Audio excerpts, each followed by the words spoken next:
'cause I don't give a fuck what you say. Yeah, I'ma do shit my way. So you can go kick rocks, I'ma stack bricks up, build what I want to make. Yo, I got a lot of shit to say, so I'ma do this every day. I'll be writing things until I'm fucking buried in my grave.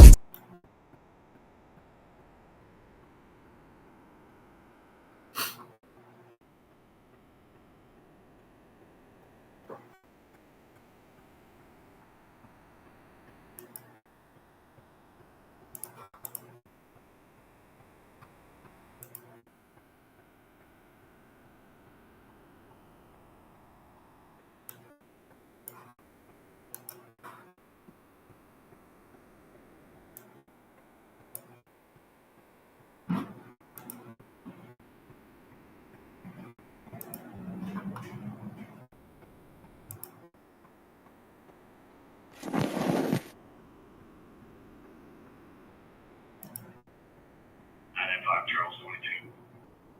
Charles 22.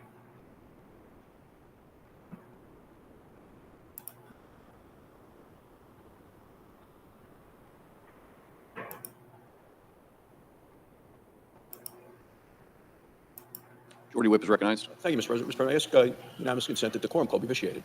The objection. Thank you, Mr. President. Mr. President, a few days ago, I think you were in the chair and I was here, we saw the minority leader stand at that podium and pledge to cooperate with Republicans on nominees that he said were highly qualified and bipartisan. It took less than 72 hours for the minority leader to violate that pledge. Senate Democrats seem to be back to their old, tired habits of obstructing and opposing. Look at the confirmation process that we finished yesterday for the Central Intelligence Agency Director, John Ratcliffe. Senator Mark Kelly of Arizona, a Democrat on the Senate Intelligence Committee, gave Director Ratcliffe a ringing endorsement. Director Ratcliffe, he said, is qualified for the job, a serious guy. He's got the background. He said, I get confidence he'll do a good job. Yet Senator Schumer held up the confirmation process for 2 solid days. Despite the delay, the Senate overwhelmingly confirmed this highly qualified Director Ratcliffe, by a vote of 74 to 25. 21 Democrats voted in favor of his confirmation, yet a 2-day delay. I want every American to know what's happening here in the Senate. The far-left members of the Democrat caucus are intentionally delaying the confirmation of President Trump's national security team. It's not advice and consent. It's the Democrats' playbook for trying to deny President Trump his cabinet. Senate's preparing to vote this weekend on more high-qualified nominees. One of them is South Dakota Governor Kristi Noem. Governor Noem's a nominee to be Secretary of Homeland Security. She will secure the border. In the first 3 days of the Trump administration, illegal encounters dropped nearly 35% compared to the final 3 days of the Biden administration. Nearly 4,000 illegal immigrants tried to cross in President Biden's final days in office. Under President Trump, the numbers plummeted, and they will continue to plummet. The impact of the Trump policies is real, and this is only the beginning. Working with Kristi Noem, the Senate's going to secure the border. Governor Noem understands what's needed to tackle the border crisis. As she said in her hearing, she will ensure our Border Patrol agents and our Immigrations and Customs Enforcement Group have all the tools, the resources, and the support that they need to carry out their mission efficiently and effectively. As governor, she sent South Dakota National Guard troops to Texas to help secure the border. Governor, National Guard You got troops lucky, I'm telling you, I normally don't have She's going to be that. aggressive in her mission to stop this flood of illegal immigrants. I believe she is an excellent and well-qualified choice. After a thorough vetting process, Governor Noem received bipartisan support in the Homeland Security Committee. There are 15 members of the committee, 13 voted in favor of her, only 2 opposed. That's overwhelming and bipartisan. Senator Gary Peters of Michigan, he's the lead Democrat on the Homeland Security Committee, he voted yes. Will Senator Schumer needlessly slow down a confirmation vote that his lead Democrat supports just to obstruct President Trump? When it comes to confirming Governor Noem, there's no time to waste. I 2 figured so. agencies are more important to this Jacob. nation, to our safety and to our security than the Department of Homeland Security. Any You gotta delay go. denies our country a Homeland Security Secretary at a time when open borders endanger every American in this country today. Potential risk to their safety as well as their security. Here in the Senate Republicans are working around the clock to confirm qualified nominees like Kristi Noem, like Scott Bessent for Treasury, like Sean Duffy. We will be in the Senate voting as long as it takes. How long it takes in the Senate is up to the Democrats to decide. Our committees are approving additional nominees on a bipartisan basis and at a rapid clip. We need to confirm them on the Senate floor without delay. That's what Republicans intend to do. Thank you, Mr. President. I yield the floor and suggest We're the absence of a about quorum. 20 minutes behind, so Clerk, we're at call the roll. 1.5. Ms. Alsobrooks. Catch up. They're getting ready to vote on exit. You're going to hear a bunch of Democrats dumping on them.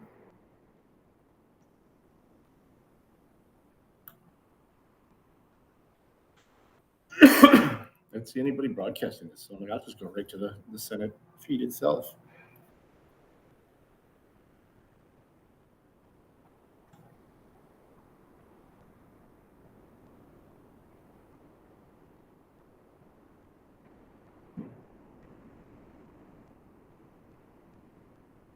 When it catches up, it'll go back to normal speed. There are some dead spots here, though. Let me. The most erratic. Oh, here we go.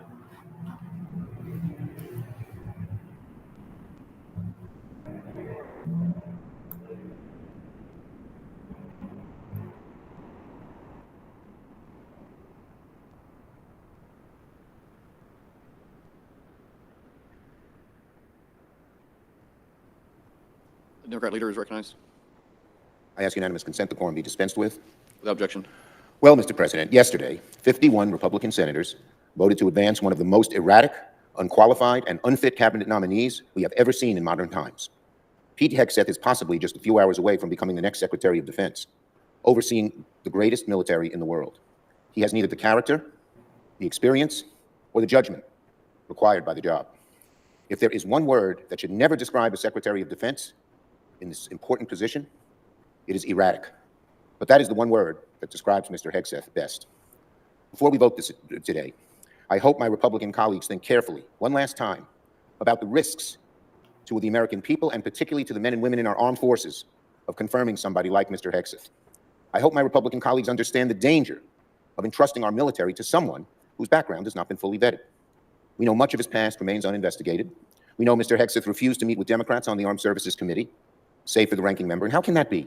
It's such an important job, and he's afraid to meet with Democrats on the committee. He's going to have much tougher adversaries than that in places like China and Russia and Iran and North Korea. How could he avoid that? We know that new allegations keep coming up, as recently as last night, compounding the word erratic when it describes his behavior. This is not the way to vet a nominee in such an important position as Secretary of Defense. When you're the one responsible for leading our armed forces, erratic behavior isn't just a character flaw. It could mean the difference between entering or avoiding a military conflict, between life and death for our troops. We all want what's best for our troops. We all know that voting for Secretary of Defense is one of the most important votes we're going to take all year. It mystifies me that of all the people President Trump could have nominated as Secretary of Defense, he picked someone as flawed, as deeply flawed as Mr. Hegseth. Is Pete Hegseth really the best we have to lead the greatest military in the world? Is this man, with a history of excessive drinking, really the guy you want on the other end of the phone at 2 a.m. in a crisis, in control of the nuclear codes? We'll cook some more raw burgers. With a mile-long list of allegations of abusing, degrading, and harassing women, the one we want leading our men and women into battle, is this man who failed to manage the finances of veterans nonprofit groups, who drove his organizations into debt to the point where he could not even pay creditors, the person we want in charge of the Pentagon's budget. I want this last point to sink in. DOD is a colossal organization. It has a workforce of 3 million people, an annual budget of over $850 billion. Is Pete Hegseth really the person we want overseeing an organization as complex as DOD? A man who couldn't even manage the finances of a small nonprofit, and yet they pick him. It's unbelievable.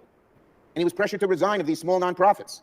And now he's supposed to run this Department of Defense with its millions of people under his jurisdiction and billions of dollars. The odds are not low that he'd mismanage the Pentagon's budget if he mismanaged small organizations. Worst of all, his erratic behavior could rear its ugly head. Because we know when people who have a history of erratic behavior go into high-pressure situations, it often makes them more, not less erratic. I refuse to believe that Pete Hegseth is the best the Republicans came up with for Secretary of Defense. There are surely other individuals, plenty of others, the president could nominate. There would be conservative voices. We would disagree with their views, but at least we'd have to admit they're qualified. I can think of some Republican senators who would certainly make a much stronger candidate than Mr. Hegseth. I hope my Republican colleagues think carefully today about the consequences of this vote. I hope they do the right thing and recognize there are much better choices than Secretary of Defense than Hegseth. Credibility of the Senate. I think the credibility of the Republican majority with today's vote. The well-being of our troops stationed around the world is on the line with today's vote. The very security of the American people, of our kids and families and neighbors and friends, is on the line with today's vote. In short, we should not, cannot, must not elevate someone as erratic as Pete Hegseth to Secretary of Defense. We can and must do better. I urge my colleagues to vote no. Finally, I want to turn briefly to the subject of Mr. Vogt. No nominee is more threatening or antithetical to the needs of working people than this godfather of the ultra-right. Russell Vogt is the godfather of the ultra-right, chief cook and bottle washer of Project 2025. When Americans voted for Donald Trump, they were very clear they want inflation to go down. They want more affordable prescription drugs. They do not want Project 2025 running the show. But that's precisely what will happen if Vogt becomes director of OMB. If you're one of the tens of millions who benefits from Social Security, Medicare, Medicaid, Russell Vogt is a nightmare scenario. If you want lower drug prices, you can forget about it. But Russell Vogt is running the show at OMB. If you want lower energy costs, if you want the U.S. to stand up to China, if you want America to create better, clean jobs, Russell Vogt is very, very bad news. But if you're part of the ultra-rich in this country, if you're an oil executive or own a drug company, Russell Vogt is your golden ticket. If there's any golden age coming under Donald Trump, Russell Vogt proves it's only a golden age for those at the very, very top. As for everyone else, Donald Trump and Russell Vogt say you're on your own. Yield the floor. Note the absence of a quorum. No, we couldn't do possibly call the roll. worse, Jacob. Ms. Also Brooks. I think we have 2 Dems in a row. Yeah, that wasn't even very strong. I don't even, he doesn't even believe half of what he just said.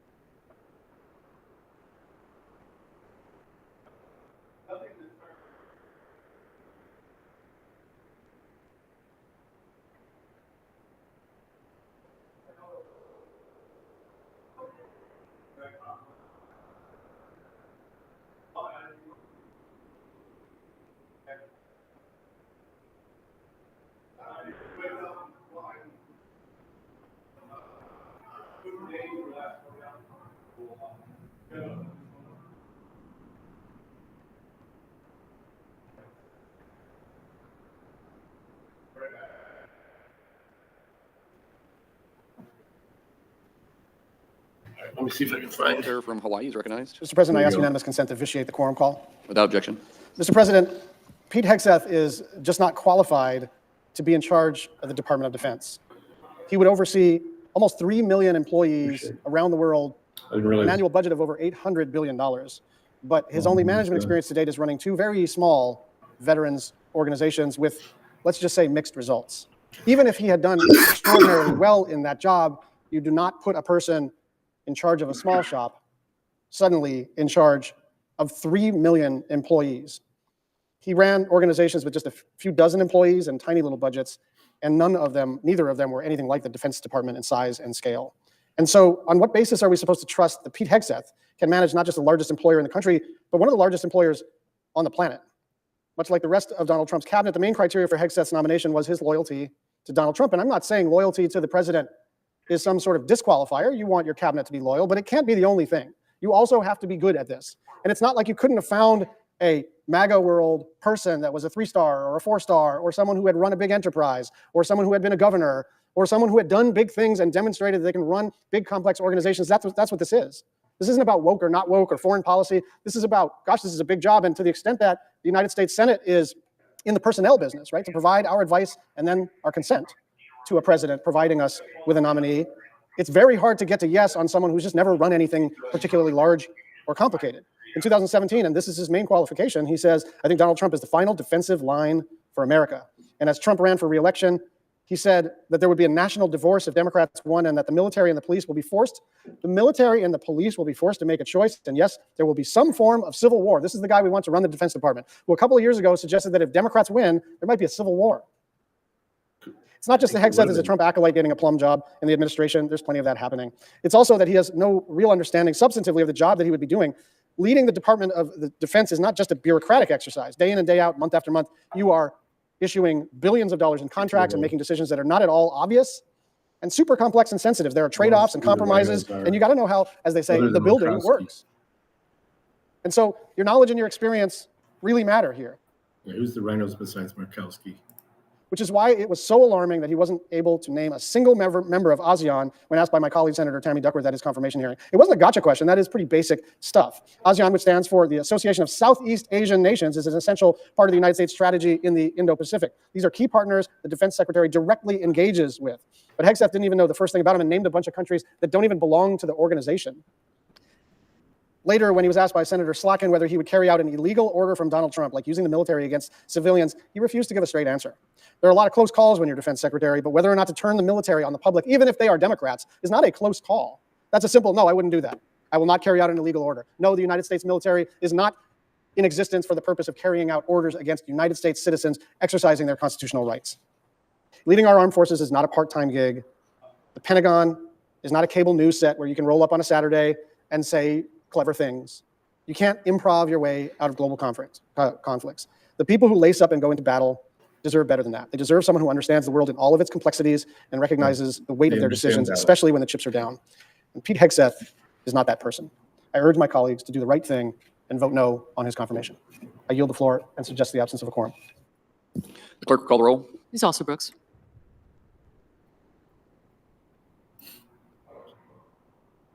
Yeah. Their fear is what makes me want him there that much more.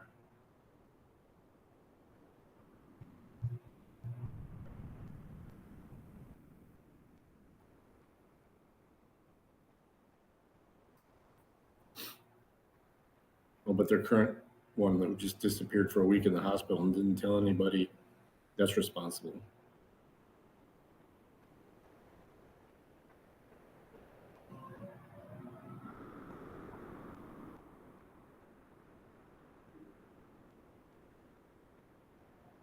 Now look at these old people that need help to get up steps. We need to get these old fuckers out of here, man. I don't care what side they're on. See if I can zoom in. Just pick this up a little further.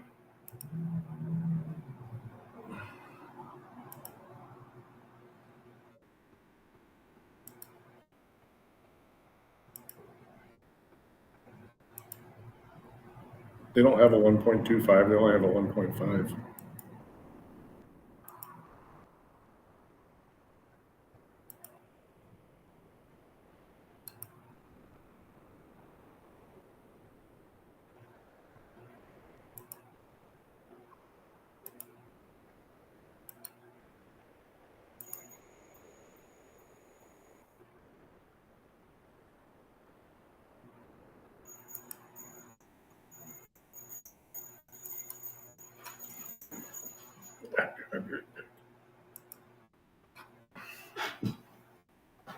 Thank you. All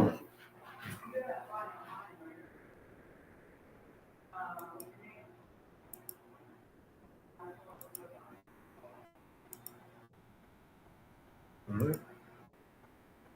Back to live.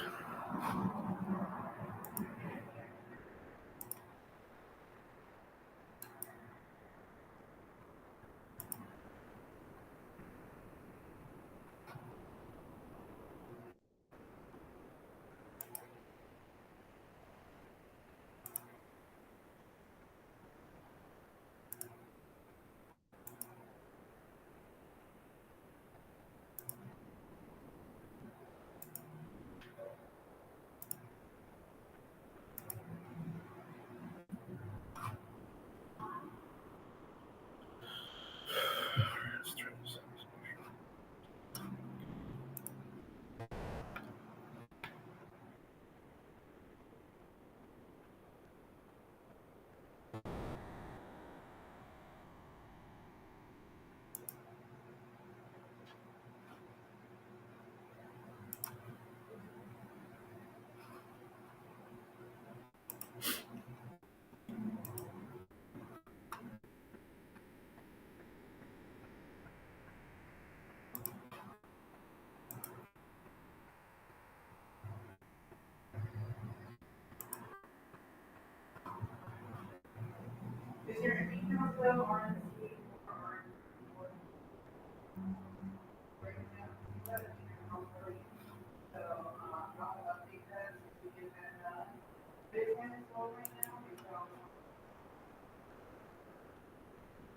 We got sound.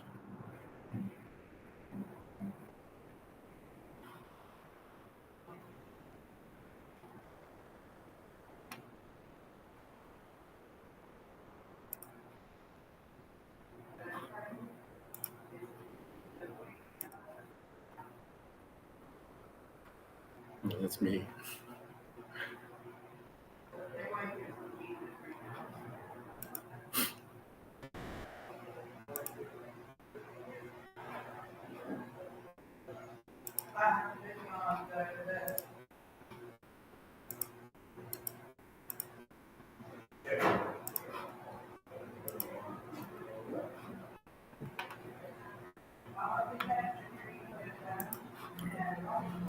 We're only gonna be another 15 minutes on YouTube, guys. Then we're moving over to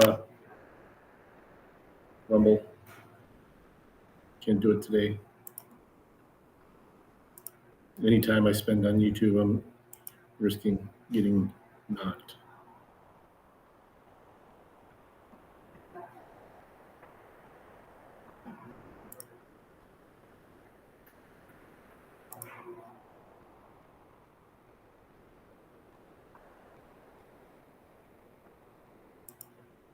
Trump won, and we couldn't do nothing about it.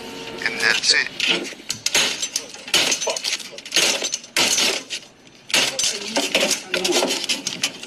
I can believe it. I can't fuck it.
Head on over to Rumble, guys.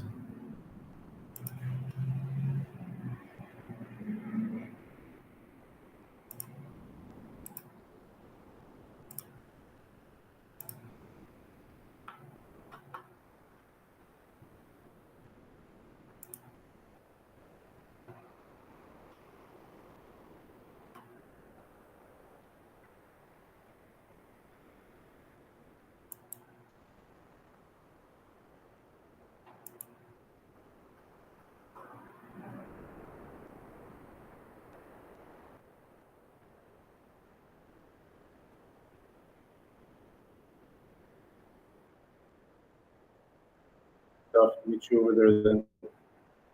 I pinned, I'm pinning the stream over at Rumble.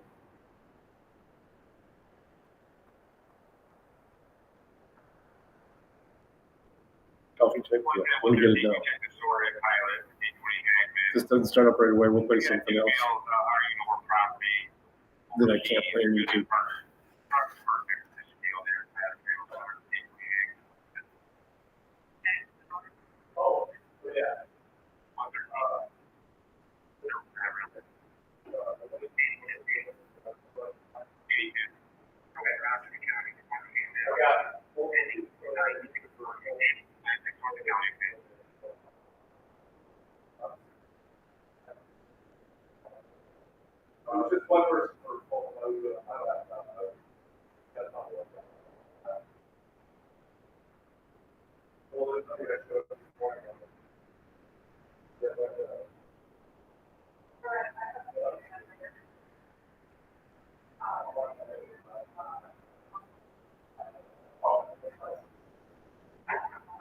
I'll send you the link though.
a-holes still aren't doing nothing.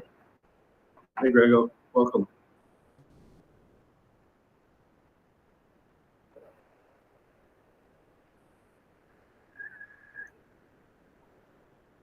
Whose channel do I left? There's only 2 over on YouTube. We'll go ahead and just shut it down now. So I will do it at 30 minutes, 2 minutes.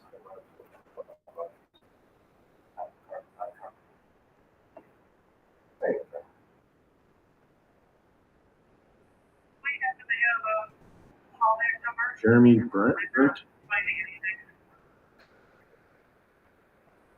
I'm gonna send you that link.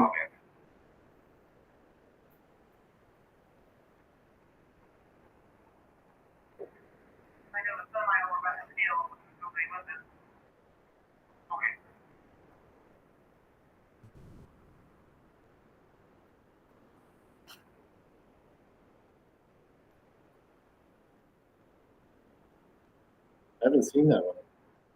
See it, drop the link.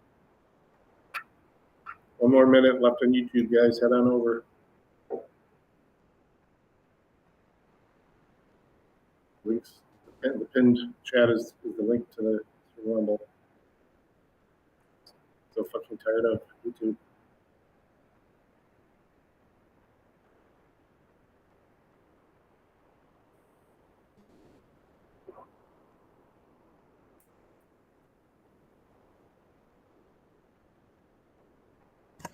Look, I just need to clear the air here because people are saying that you hear me say faggot and they're like, oh no, she doesn't mean it in a derogatory way.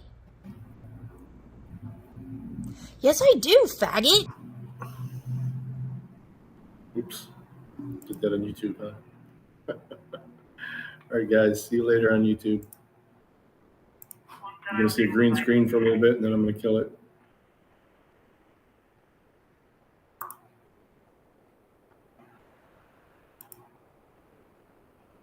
Peace.